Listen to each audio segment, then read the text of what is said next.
هذه هي جراوند افيكتد. اسمي جورداد، واليوم سنبدأ بطريقة مختلفة قليلا. أحيانا تسوء الأمور. بالمناسبة، فيديو هذا الأسبوع برعاية ماي كاستم مودلز 3D، وهو حساب باتريون سأخبركم عنه لاحقا في الفيديو. لقد طبعت القاعدة قطعة واحدة كاملة، وقمت بطلائها بالأساس، وبدأت في تجميع الأجزاء الصغيرة لتحضيرها لعملية التلوين. أريد أن أذكر سريعا أنها تحمل مظلة، وهي شيء ثقيل نوعا ما. هذا الأنبوب ليس الأنبوب الأصلي الذي يأتي مع النموذج. في الواقع هو قطعة من ألياف الكربون، ولم أسجل أي جزء من عملية صنعها. لقد قمت للتو بإزالة.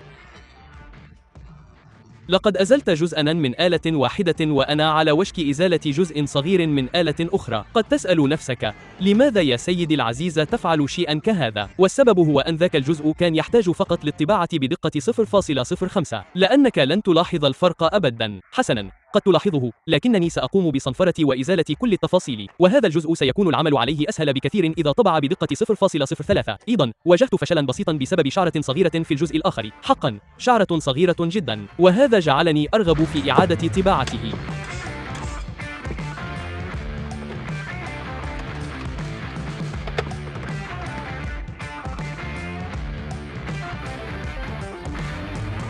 الآن أحتاج إلى إخراج هذه القطع من هناك، وهذا هو الجزء من طباعة الراتنج الذي يقول معظم الناس إنه فوضوي، وأنا أتفق معكم بأنه فوضوي بالتأكيد، لكنني أعمل على نطاق واسع للغاية. وإذا استخدمت الصواني وعملت من خلالها، يمكنك حصر الفوضى داخل الصينية، وسيكون كل شيء آخر على ما يرام. أحب وضع أجزائي على صينية مع قطعة من المناديل تحتها، وأحب تجفيفها قبل معالجتها، ذلك لأن هذا يوفر الوقت. بخلاف ذلك، سأضطر لتركها تجف طوال اليوم، وإذا لم تتركها تجف ثم حاولت معالجتها، سينتهي بك الأمر ببعض تلك المادة وهي تتسرب وتتجمد، مما يسبب ظهور أشياء غريبة على نموذجك. أنت لا تريد حدوث ذلك. ملاحظة سريعة هنا: إحدى آلات المعالجة المفضلة لدي في الوقت الحالي هي آلة نوفا 3D. هذه إنها تقوم بعمل رائع حقا معي في كل شيء، لكننا لسنا هنا للحديث عن آلات المعالجة. لننتقل مباشرة إلى تلوين هذا النموذج. الآن أول وأهم خطوة في طلاء هذا المجسم هي وضع أساس على وين زينيثال برايم، وهذا لأن معظم أجزاء هذا المجسم ستكون بألوان فاتحة أو زاهية. الألوان التي تقع في درجات أعلى من الطيف اللوني لا تبدو جيدة فوق اللون الأسود، لأنها تصبح داكنة ولا تبدو جميلة. ومع ذلك يمكننا إضافة طبقة أساس علوية بيضاء، وهي أشبه بالحيلة لأننا نضيف مصدر ضوء لم يكن موجودا من قبل. والآن بعد أن وضعنا طبقة أساس جيدة، يمكننا البدء بإضافة اللون الأحمر فوقها. لو كنت سأختار من البداية، كنت سأستخدم حبرا أحمر من فاليجو لهذا الغرض، لكنني ببساطة لم أكن أملك أيا منه في ذلك الوقت، لذا استخدمت طلاء بيريد التباينية، وهو جيد بما يكفي لهذه المهمة. سأقوم أيضا بطلاء دمية الخفاش الصغيرة الموجودة على القاعدة باللون الأرجواني، لأنها تبدو أرجوانية في الصور المرجعية، لذا سأقوم بطلائها باللون الأرجواني فحسب. لا يهمني الأمر حتى. لا تلوموني على هذا الاختيار. بينما تجف تلك الأجزاء، سأعود إلى اللون الأحمر الذي وضعته سابقا، وأرش عليه القليل من كاريبول قرمزي في الظلال لإضافة بعض العمق. أود أيضا أن أذكر أنني بحاجة لتغطية هذه الطبقة التي وضعتها بطبقة حماية، وفي هذه الحالة سأستخدم طلاء شفافا لامعا ورنيش، وهذا لحمايته لأنني سأحتاج إلى تغطية إخفاء هذا الجزء بعد أن يجف تماما، لكنه سيحتاج إلى بعض الوقت حتى يجف، لذا وبينما يجف سأبدأ العمل على بعض الأجزاء الأخرى من هذا المجسم. أحد هذه الأجزاء هو طرف المطرقة الموجود على قاعدة المجسم، وهو بحاجة إلى الطلاء، والطريقة التي طليته بها هي التأكد من طلائه بالأسود أولا، ثم المسح الجاف بدرجات بنية فأفتح فوق الأجزاء الخشبية. كما ترون، هذا يبني ملمسا رائعا ويجعله يبدو كخشب، رغم أنه ليس كذلك، إنها مجرد حيلة. لا تقلق بشأن ذلك، فقط استخدم حيلة كهذه، وسيعتقد الجميع أنك بارع فيما تفعله. لقد تسبب التلوين بالفرشاة الجافة في إحداث فوضى في بقية الأجزاء الأخرى، لذا عليك العودة باللون الأسود لطلاء ذلك الجزء بالأسود مجددا، لأن ذلك يمهد للخطوة التالية، وهي التلوين بالفرشاة الجافة مرة أخرى فوقه، ولكن هذه المرة بنوع من الفضي الداكن. الآن سنستخدم القليل من الموهبة السائلة، وهو طلاء رائع من تاما والذي لم يعد رائعا بالنسبة لي لأنني خففته كثيرا باستخدام المذيب، لذا لا تهتم بأي من ذلك، لكن يمكنك استخدامه لجعل بعض الشقوق تبدو أعمق قليلا ولتبدو وكأنك أوليتها المزيد من الاهتمام. الآن لننتقل إلى قطعة الفخار الصغيرة الموجودة على القاعدة. لست متأكدا بنسبة 100% من سبب وجود الفخار، لكنه موجود بالفعل، لذا سأقوم بطلاء هذا الفخار بالفرشاة الجافة لأنها طريقة سهلة للقيام بالأمور. أعتقد أنك إذا أردت للأشياء أن تبدو جافة وشبيهة بالفخار أو جافة وشبيهة بالخشب، فإن الفرشاة الجافة طريقة جيدة حقا للقيام بذلك. من المضحك أننا عندما نتحدث عن الفرشاة الجافة، إذا أردت للأشياء أن تبدو جافة وشبيهة بالحجر، فقد ترغب أيضا في استخدام الفرشاة الجافة لذلك. بالحديث عن الفرشاة الجافة، سأستخدم اللون الرمادي على كل هذه الحجارة الصغيرة على القاعدة، لكنني لا أريدها أن تكون رمادية تماما لأن ذلك ممل جدا للنظر إليه، لذا سأخذ القليل من بني مورنافانغ وأرشه في بعض تلك الشقوق، ليس كلها بل بعضها حول القاعدة، ثم أعود مرة أخرى بذلك اللون الرمادي وألون بالفرشاة الجافة فوقها مرة أخرى. أترك اللون يتراكم على حواف كل طوبة صغيرة أو صخرة أو أيا كان ما هي عليه. استخدمت بعد ذلك درينوف نايت شيد لرش القليل من الأزرق في ذلك الرمادي حتى لا يكون رماديا جدا، لأن الرمادي لون ممل. وعندما انتهيت من القاعدة وأصبحت راضيا عنها، قمت بطلاء حافتها باللون الأسود لأن هذا أمر يجب القيام به لجميع النماذج. هذا يبدأ من عالم المجسمات المصغرة وسنمد ذلك إلى عالم المجسمات الكبيرة، ولا تشكك في ذلك حتى، فقط يطلها باللون الأسود. إذا كنت في شك فالأسود هو اللون الصحيح. والآن بالحديث عن اللون الأسود، أحتاج لإضافة القليل من الظلال السوداء إلى بدلة الجسم التي رسمتها على تلك الدمية المحشوة الرائعة فوق القاعدة. بعد أن انتهيت من إضافة غسول نيل أويل إلى الظلال، أضفت القليل من اللون السمرة الفاتح ديكتان، وقد أضفت هذا إلى حزامه وأيضا إلى الحشوة القطنية التي تخرج من رأسه. الكلمات صعبة حقا بصراحة، أعتقد أنني أقول هذا في كل فيديو، لكن الكلمات يصعب خروجها من فمي، لكن لا بأس. دعونا ننتقل إلى تغطية الجسم حتى أتمكن من البدء في طلاء ألوان البشرة على بقية هذا النموذج. وبمجرد أن شعرت بالرضا عن التغطية، بدأت برش حبر أبيض على كل شيء. أيضا في ذلك الوقت أدركت أن فرشاتي الهوائية بدأت تنسد قليلا، وبينما أنظفها دعوني أخبركم عن الراعي لفيديو هذا الأسبوع. ماي كاستم موديل هو حساب جديد على منصة باتريون. هذا مكان يمكنك من خلاله الحصول على نماذج. في كل شهر تحصل على ملفات STL التي ينحتها ماي كاستم موديلز، ويمكنك طباعتها على طابعتك ثلاثية الأبعاد. الآن تكلفة هذا الاشتراك في باتريون هي 5.55 في الشهر. مقابل هذا ستحصل على 6 منحوتات لشخصيات بمقياس سوتس بالإضافة إلى النموذجين الحاليين لهذا الشهر. وإذا كنت هنا من أجل هارلي فأنت محظوظ، لأنه إذا انضممت الآن طوال الفترة المتبقية من نوفمبر وكامل شهر ديسمبر، فإن هارلي كوين تأتي مع هذا الاشتراك أيضا. تأكد من التحقق من الوصف للحصول على رابط للانضمام إلى MCM. هذا هو المكان الذي تريد أن تكون فيه. افعل ذلك الآن. والآن بعد أن تم تنظيف فرشاتي الهوائية وأصبحت ترش بطريقة سلسة بدلا من المتقطعة لأن ذلك يبدو فظيعا، سأبدأ في وضع الأساس لألوان البشرة على هذا النموذج، وبشكل خاص سيكون لون بنكل. هذا بالطبع لون ابتكرته، حتى وإن كان يأتي في زجاجة جاهزة، لكن لا تقلق بشأن اسم اللون المكتوب على الزجاجة. من الواضح أنني لا أعرف كيفية تسمية الألوان بشكل صحيح، لذا دعونا ننتقل مباشرة إلى الخطوات التالية. فبعد لون بنكل سنضيف بالطبع اللون الأحمر، لكن في هذه الحالة لم أفعل ذلك لأن الوقت كان يداهمني. لا تقلق بشأن ذلك، سأبدأ العمل على ألوان البشرة بإضافتها تباعا من الأغمق إلى الأفتح، ثم سأعود لاحقا لأضيف طبقة أوركيش ديرمس، وهو لون يميل إلى الاحمرار. سيساعد هذا في استعادة بعض النغمات الحمراء لدرجات لون البشرة، لأن الكثير من ألوان البشرة تبدو باهتة بعض الشيء.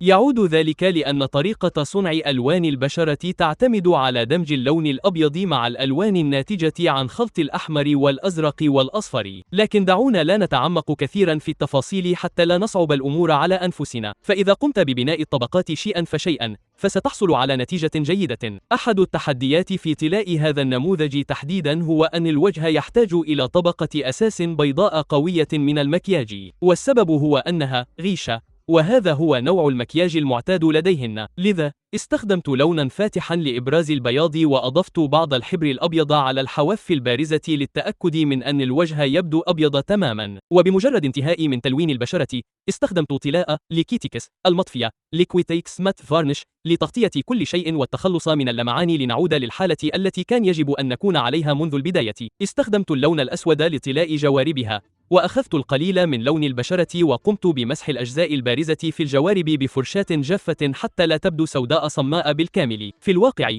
كان يفترض بي أن أبذل جهدا أكبر، لكنني مقيد بالوقت لأنني سأشارك في معرض الأسبوع بعد القادم، لذا تم الانتهاء من هذا النموذج في وقت أبكر قليلا من المعتاد. لذا هذا العمل أنجز على عجلة، لن أكذب عليكم. ومع ذلك هذا يثبت أنه يمكنك طلاء مثل هذه النماذج حتى لو لم تكن تملك الكثير من الوقت. ربما أظن أن الأمر يعتمد على الظروف. دعونا نتوقف عن القلق بشأن الوقت ولننتقل إلى شيء استغرق الكثير من الوقت، وهو طلاء تلك الجواهر المزعجة حول رقبتها. لن أؤذي أعينكم بإجباركم على رؤية ذلك، وسأنتقل مباشرة إلى بعض الأجزاء الفضية. إذا لاحظتم فهذا الجزء الفضي لامع للغاية. لقد استخدمت طلاء بلون الكروم لكل هذه الأجزاء، كان من شركة جرين ستاف وورلد، لذا كل الأسلحة والأشياء الأخرى مطلية به. لا تلمسها بأصابعك، ستفسد الأمر. سيبدو الأمر مروعا، لكن إذا قمت بطلائه وتركته يجف وابتعدت عنه لفترة أعتقد أنه سيكون على ما يرام. فقط لا تلمسه مهما كان الأمر. لقد أضفت بعض الملصقات التي طبعتها بنفسي على صدرها، هذا أيضا أرسلته لي شركة MCM،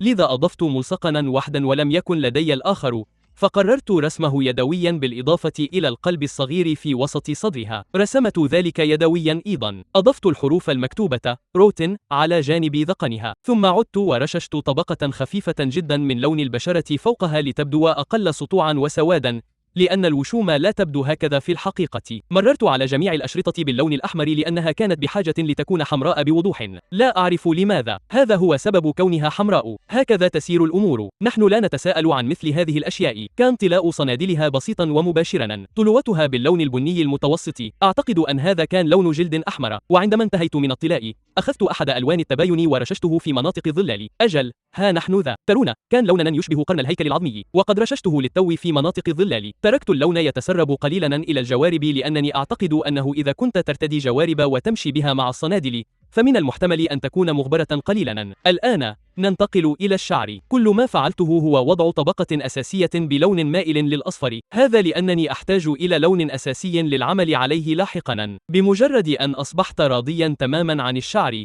كان من السهل علي الانتقال إلى الأجزاء الأخرى من النموذج، وهذا سيكون جزء الجذع أو منطقة الخصر، لا أعرف، الساقين، الفخذين أو أيا كان. أحتاج للعمل على كل قطعة صغيرة على حدة. هذه هي طريقتي في التعامل مع نماذج كهذه، أقوم بها على أجزاء، لأنه بمجرد الانتهاء من جزء يمكنني الانتقال لما بعده وبدء بناء النموذج ببطء ولكن بثبات. أحب بناء النماذج من القاعدة للأعلى، وبهذه الطريقة أعرف ما وصلت إليه في صنع وطلاء هذا النموذج، لأنك أحيانا قد تنسى بعض الأشياء، لكن إذا قسمتها إلى أجزاء صغيرة يسهل عليك إدارة سير العمل. والآن بعد أن أوشكت على الانتهاء من طلاء الأشرطة السوداء على هذا الجزء من ورك النموذج سأبدأ في طلاء الأجزاء الحمراء. لقد تركت هذا الجزء تحديدا وتأكدت من عدم وصول أي لون أسود إليه حتى أتمكن من استخدام طلاء فيليشترس التبايني فوقه، وهذا يجعله يبدو وكأنه مصنوع من الجلد بالفعل، وهو أمر جيد بالطبع لأنه يسهل المهمة علي قليلا. استخدمت لون ديكتان لطلاء الحبال الموجودة حول منطقة الخصر، ثم عدت باستخدام لون سكيلتون هورد وطلت به بسخاء فوقها، لأنه يملأ الشقوق ويحولها إلى اللون البني مما يجعلها تبدو أغمق من الخارج، وهذا يعطيها مظهر الحبل. استخدمت تقنية الفرشاة الجافة لطلاء مقبض السيف. لا أعرف ما إذا كان هذا هو المصطلح الصحيح للنسخة اليابانية من السيف، لكنني سأسميه هكذا وعليكم مناقشتي في التعليقات. بعد ذلك أعدت الطلاء باللون الأسود فوق كل شيء لترتيب كل ما أفسدته أثناء طلاء العناصر الأخرى في هذا الجزء من النموذج. ثم ذهبت إلى متجر الدولار أو متجر الهوايات الرخيص، أيا كان ما تريد تسميته، متجر الخردوات، إنه متجر تباع فيه الأشياء الرخيصة، وقد وجدت هذه الستارة الشبكية. بعد ذلك قطعت منها مربعا ووضعته فوق المظلة ورششت فوقه غسلا أغمق قليلا لأعطيه تلميحا من ملمس معين أو ربما مجرد نمط. أيا كان ما هو، أردت فقط ألا تكون مظلة حمراء سادة. ثم قمت بطلاء الأجزاء السوداء في الداخل وكذلك طلاء الأجزاء السوداء على مقبض المظلة أيضا. استخدمت بعد ذلك نفس لون إفليش تيرير الأحمر لطلاء قفازها. وعندما انتهيت من ذلك استخدمت الفرشاة الجافة لطلاء القليل من اللون الفضي على مقبض المظلة الصغير، كما استخدمت نفس اللون الفضي على القطعة المتدلية وبعضا من ديكتان على الخيط. ثم أضفت لمسة من سكيلتون هورد لأجعله يبدو كحبل متسخ. أخذت بعض الطلاء الأسود وطلوت الأجزاء الصغيرة الأخيرة من قفازيها، وهو ما يعني أن قفازيها قد أصبحا جاهزين. الآن حان الوقت للانتقال إلى المكياج. ولن أكذب عليكم، كان هذا أمرا مرهقا بعض الشيء بالنسبة لي لأنه يختلف قليلا عن المعتاد. عادة ما أرسم بشرة عادية مع القليل من المكياج، ربما القليل من ظلال العيون وأحمر الشفاه، وهذا كل ما في الأمر بالنسبة لي. لكن هذه مختلفة. هذه المرة الأمر يتطلب مكياجا كاملا، وسأبذل قصارى جهدي لأجعلها تبدو بالشكل المطلوب. بالنسبة لشفتيها قمت بطلائهما بلون داكن، كان ينبغي أن يكون أسود ولكن ليس أسود تماما، لذا أضفت القليل من اللون الأرجواني إليه. كان ذلك هو اللون الأساسي لمعظم الشفتين. استخدمت أيضا القليل من الأرجواني تحت ظلال عيونها فقط لخلق بعض العمق. كما قد تلاحظون استخدمت أيضا بعض اللون الوردي الفلوري على خديها لجعلها تبدو جميلة ومشرقة. بصراحة لا أعرف حقا ما أفعله فيما يتعلق بهذا المكياج، لكنني سأجرب الأمر وآمل أن تسير الأمور على ما يرام. أخذت بعض اللون الأحمر ورسمت الأشكال فوق عينيها وكذلك تحت عينيها أيضا. وبينما كنت هنا استخدمت بعض ألوان البشرة لطلاء الجزء الداخلي من فمها. أنا متأكد من أنني استخدمت لون أوركيش ديرمس لأنه يتمتع بلمسة وردية جميلة، وهذا سيساعد في إبراز اللثة. عندما أعود لطلاء الأسنان لاحقا استخدمت سايغور براون، وهو طلاء تبيني لحواجبها. هذا لأنني أعتقد أن هارلي لديها شعر مصبوغ، ولسبب ما ستكون حواجبها داكنة. لا أعلم، كل ما في الأمر أنني أتبع الصورة التي أرسلت إلي وانتهى الأمر. هذه نهاية القصة، لا تشكك في ذلك. كان طلاء عينيها أمرا سهلا للغاية. بمجرد الانتهاء من بقية التجهيزات كان كل ما علي فعله هو طلاء اللون الأسود حول الخارج. كان هذا لتحديد الكحل. ثم عدت بلون البشرة الفاتح، وهو لون مائل للبياض. إنه ليس أبيض تماما، ولكنه أبيض بما يكفي لطلاء بياض العين، وهو المصطلح العلمي الفاخر للجزء الأبيض من عينك. أعرف هذا لأن شخصا ما أخبرني به في أحد مقاطع الفيديو الخاصة بي ذات مرة. والآن بينما تجف تلك الأجزاء يمكنني العمل على الشعر. سأقوم بطلاء الشعر بفرشاة جافة باستخدام لون أصفر فاتح قليلا. هذا اللون يحتوي على نسبة جيدة من الأبيض، وهذا يساعد في خلق بعض اللمعات الساطعة حقا على الشعر. لكن هذا سيبدو غريبا حقا، لذا أحتاج للعودة وسأستخدم لون هورد سكيليتون. سأقوم برشه حول ثنايا شعرها لمحاولة إعطائه عمقا أكبر مما يبدو عليه في الواقع. سآخذ بعد ذلك بعض اللون الأحمر وألون تلك الزهرة الصغيرة المتدلية من أعلى رأسها. وسأنتقل الآن إلى تلوين العينين. بالنسبة لهاتين العينين فهما باللون الأزرق. لقد تحققت من هذا على جوجل، لذا إذا كان الأمر خاطئا فحاربوا جوجل وليس أنا. لقد لونت العينين باللون الأزرق. بدأت بلون أزرق داكن لتأسيس العين، ثم أخذت بعض اللون الأزرق الفاتح في الداخل ورسمت بعناية ما يشبه ضربات الفرشاة بالداخل. إنها خطوط صغيرة تجعل الأمر يبدو وكأن هناك تفاصيل أكثر قليلا. الواقع أن هذه العيون صغيرة جدا، لذا لا يمكنك التعمق كثيرا إذا لم يكن لديك الكثير من الوقت. تقريبا قمت بعدها بتلوين بؤبؤ العين باللون الأسود، وبمجرد انتهائي من البؤبؤ أضفت لمعة بيضاء على الجانب العلوي الأيسر لأن هناك مظلة فوق جانبها الأيمن، وهذا هو التصور الذي شعرت أنه سيكون مناسبا للضوء. وعندما انتهيت من ذلك قمت بطلاء طبقة لامعة وشفافة فوق أسنانها وفمها وعينيها، ثم وضعت المظلة على النموذج واعتبرت هذا العمل مكتملا.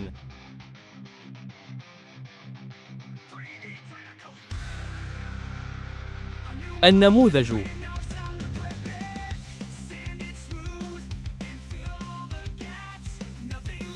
مرة أخرى وصلنا إلى نهاية مقطع فيديو آخر عن التأثيرات الأرضية.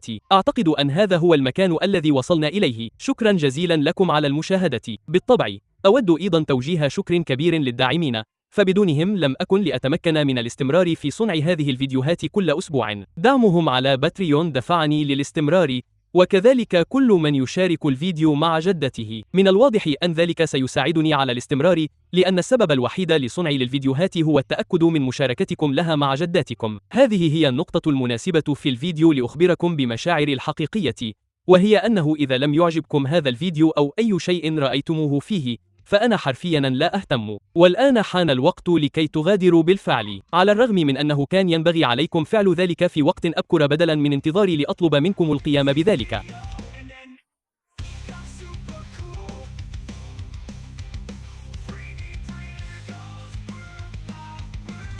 اسكب الراتنج.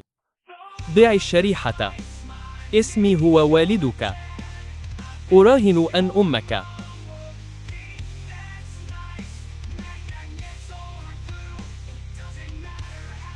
أنت ركبتها معنا.